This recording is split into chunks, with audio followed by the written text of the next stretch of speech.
Bizga o'nlik sanoq sistemasidagi 13 soni berilgan. Demak, 13 soni o'nlik sanoq sistemasida berilgan.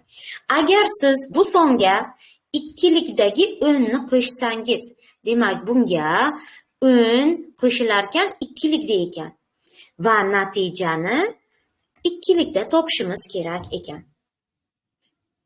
Demak, bu o'nlik, bu ikkilik. Ikkilikdagi sonimizni o'nlikka o'tkazadigan bo'lsak, 0, 1 deb beradigan bo'lsak, 1 ko'paytiruv 2 ning birinchisi, qo'shuv 0 ko'paytiruv 2 ning 0-chisi. 0 bo'lgan qismini yozmasligimiz mumkin edi. 2 ning birinchi darajasi 2, 2 kara 1, 2. Bu o'nlikka o'tib oldik. Demak, endi men ikkalasini asosi bir xil bo'ldi. Bir xil sanoq sistemada bo'lsa, men uni bemalol qo'shib bilaman. 13 ga 2 ni qo'shsam, 15 bo'ldi o'nlikda.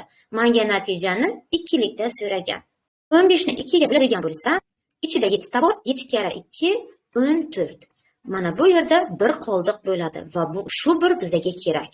7 ni ichida 3 ta bor, 3 kara 2 6. Mana bu qoldig'i bizga kerak. 3 ni 2 ga bo'lsam 1, oxirgi natija qayergacha boradi? Toki mana shu bo'layotgan sonimizdan kichkinaroq son hosil bo'lgunga qadar. Nima bo'ldi 15? Biz buni tetradidan ham bilar edik. Demak, 15 bu 16 bo'lishiga bitta yetmay qolgan mana shu 4 ta birimiz ekan. Demak, javob A.